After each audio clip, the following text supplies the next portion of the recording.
During the Everyday Bordering in the UK project, people that have migrated to the UK took part in creative workshops and described some of their everyday experiences in the UK. The aim of this video is to show similarities and differences of the individual migration stories. In the following clips, participants in the creative workshops explain the various reasons why they came to the UK, their expectations and their hopes. Because I live or my family, my country, I coming here. I know I coming here because I want to make more money, and it's more easier here to make money than in my country. For example, in my country, I work 1 month for 400, and here I work 1 week for this money. The main reason that I moved here, it was for a better future of my kids. Right, okay. Especially studying in English, Yeah. and because it gives you more opportunities, Right, okay. and also because I wanted to find for me and for my husband a better job. لا خليني أكمل لك وصل لك إياها مثلا هي مو بالكل المشاكل. فهون إحنا صارت عمرها 2 سنين صار عندها هن قالوا لنا إنه شلل الرخو شبيه للشلل الرخو، فكنت تشيلها يعني ايديها ورجليها ينزلوا. هي كانت بنت طبيعيه جدا طبيعيه يعني كانت طبيعيه، ففجاه هيك صار معها فصرنا ناخذها دكاتره. يعني ما خلينا دكتور وراشدات ودكاتره ومشافي، ما كان نوصل لنتيجه. فهون انا ما عاد فيني ادفع ايجار بيت، اضطريت انه بدي الجا لمخيم لحتى اقدر اعيش. يعني ما عاد فيني اقدم، يعني ما عاد لحق مصروف للبيت حتى لو انا يعني لا مصروف، الدكاتره كثير غاليه هناك. فاضطريت انه الجا دهوك مخيم دوميز، قعدت بالمخيم. Was it from the camp that came to the UK? اوكي. طبعا هون دخلت بنتي بغيبوبه، فهون لما دخلت بغيبوبه ضلت بالمشفى 20 يوم من دون حركه، عيون ما بتفتح، بس انه نبض القلب شغال وفي تنفس فقط. فهون احنا بدنا نلاقي حل. يعني لما اقعد مع الدكتور حاكي يعني قال لي يا اخي هون علاج ما في. فقلت له دكتور يعني لاقي لي حل. قال لي يا اخي حلك هي خارج هي البلد، ما في علاج لمرضها. Como que vim para a Inglaterra? Eu para vir para a Inglaterra, a minha filha e os meus netos foram me buscar, porque eu não poderia vir sozinha, né? Não. Porque eu sozinha não conseguiria vir, porque não sei falar inglês. E vim cá fazer. Vim conhecer e ajudar a minha filha com os meus netos, porque era muito estresse para ela. Eu saía todos os dias de trabalho, saía todos os dias correndo de trabalho para pegar os meninos na escola. Do you want to tell me a little bit about your story and what brought you to Hull? Because we have like a lot of problem in my country happened the last like 10 years ago. And where's your country? Yeah. Just I come from. I lived when I'm years old. I have to travel a lot of country till I get to UK. The thing is that bringing me to here is the easy language to learn, better than the other countries. But I didn't expect to have a lot of trouble on my way, which is I have to cross the sea and I have to struggling with the money, and I have to come under the lorry, which is the hard part. As we've heard from participants in the film, people can migrate for different reasons, but in general, it's the hope or the need to improve their life conditions. In the next clips, participants will describe the process of getting their documents to start their life in the UK.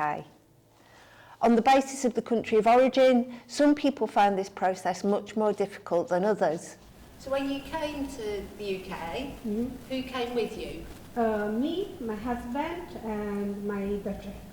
So you'd had your daughter then, Yeah, and yes, how old was she?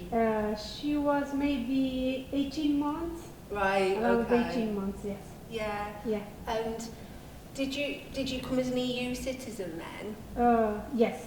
Ah, Yes. okay. With EU citizen, and my husband as an EU family member, because he was he is still also citizen, Right, okay. and he's staying as a EU family member in the UK. And has that caused any difficulties for you, your migration status and your husband's migration status? For me, it was little bit easier than his, because he needed, his passport, but he always needed my application numbers Right. or my proof of citizenship status before doing anything else with his application. Right, okay. Yeah, Uh, and he needed to prove on which kind of immigration status he's here. That was difficult for me yeah. because my husband, he know more things. And was easy because I give just my passport, I make a picture and فهون اخذت التقرير من عند الدكتور، كتب لي تقرير طبعا لجنه الاطباء تبع المشفى، وزوجتي كانت مع هاي بنتي بالمشفى، واولاد اثنين حطيتهم عند اختي، فاطلع من الصبح على باب المنظمه اليو ان انه بس سجلوا هالبنت 8 ايام لحتى قدرت التقي باللي عنده في التسجيل عنده، بس ما كانوا لا يدخلوني، يقولوا يا اخي ما في هذا الشيء، يعني انا على باب منظمه ومنظمه يو ان 8 ايام لحتى قدرت شوفهم، يعني استنى على الباب ما يدخلوني لجوا. طب يا اخي في عندي هي الورقه بس خليني اقدمها بنتي بالمشفى اشرح لهم وضعي، مستحيل. لا احنا بس بدي اسجلها باليو ان انه ما في لها علاج لازم تطلع للخارج. تمام. فاحنا بعد 8 شهور عفوا 8 ايام التقيت فيه بالخارج، لانه ورجاني السكيورتي على الباب قال لي هذاك هو الشخص. شاب يعني مو كبير بالعمر، بحدود 22 بعتقد كان عمره هيك توقعت. فقلت له في عندي هي يا اخي وبنتي وضع، قال لي يا اخي ما في هذا الشيء. قلت له يا اخي بس اقرا مضبوط، طيب اقرا لي تبع الدكتور. لما ارى انه لازم خارج الخطر، فهون قال لي بكره مر لعندي على المكتب.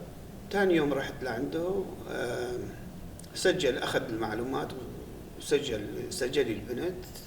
تقريبا طلعت بنتي من المشفى، جبناها على البيت.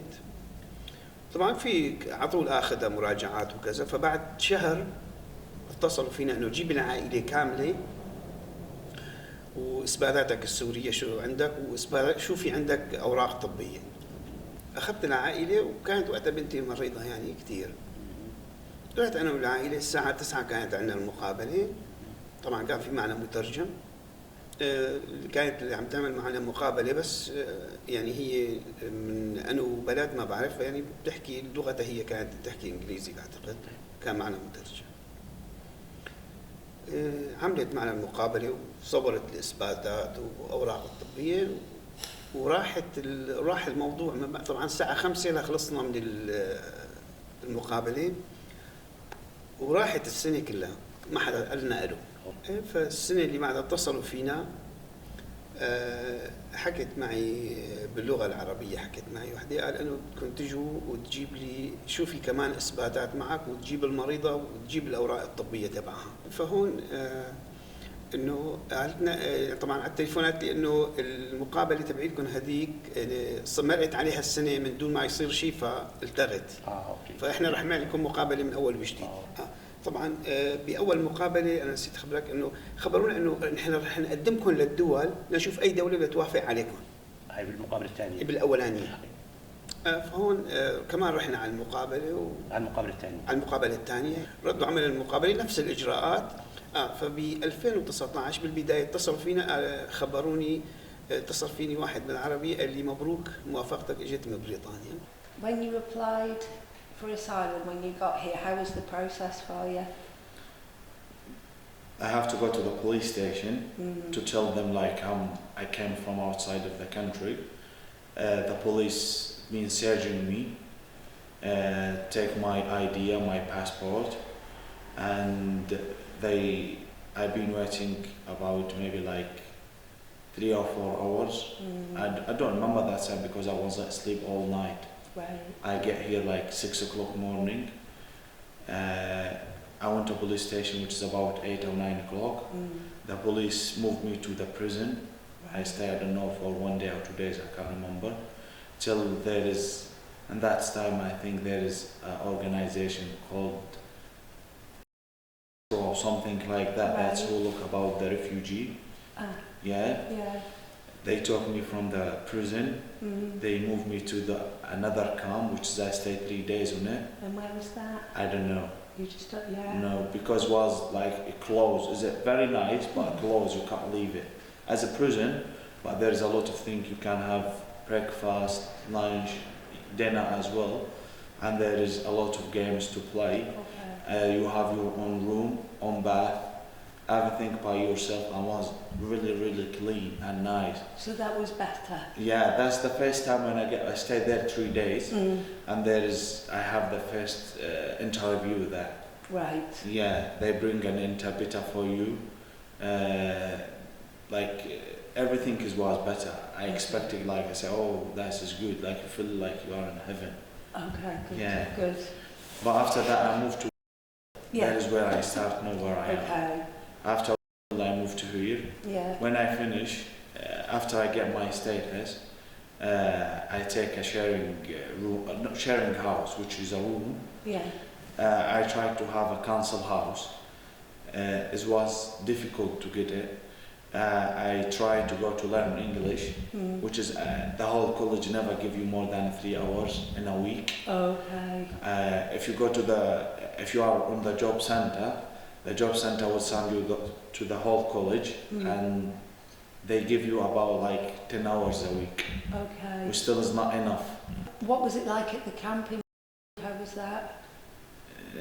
There's a lot of people, different culture, but the houses, the room is being sharing, but it's different people, and the room is being sharing. That's something yeah, we've been 3 people in the same room. How was it? Not good enough, even not clean. Right. Yeah. Okay. And a lot of down there. Right. How, if you don't mind me asking, how did that make you feel?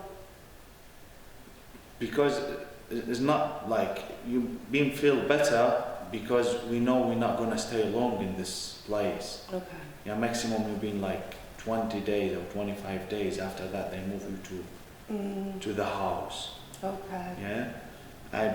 In this place I stay about 10 days, and after that they say we're gonna move you now to another city, which was Hull. Had you heard of it? No, never. Okay. Yeah, but they tell that's where you're gonna go. They Right. just give you a name and a picture. That's the place where you're gonna move now. And there is a van come take you with your stuff. And we've been moving like about 6 people all together in the same house. We moved to Hull, 6 people, which is another 5. We've been in same house, which is as well sharing house, but here the places was better because each one has room. Right. Okay. Yeah. How was the house otherwise? Not bad. Okay. Yeah, but there is a lot of things supposed to happen in the house, and I stayed in the house about 3 months before I get my status. Okay. Yeah, you have to wait for the interview in this place, and after that you have to go for an interview. The time when I did my interview after 3 months, the Home Office sent a letter to the person who's look after the house, which is he's one of the staff with the Home Office. Right. And when the guy he get the letter, he start work in the house, because there is a lot of things he's not supposed to be in the house. Okay. He's supposed to clean it. He's supposed to bring like a lot of stuff for cooking, for this. This wasn't there. Even the garden was dirty till the Home Office send the letter, we're gonna come to check. He start work on it. He wasn't care till he get the letter.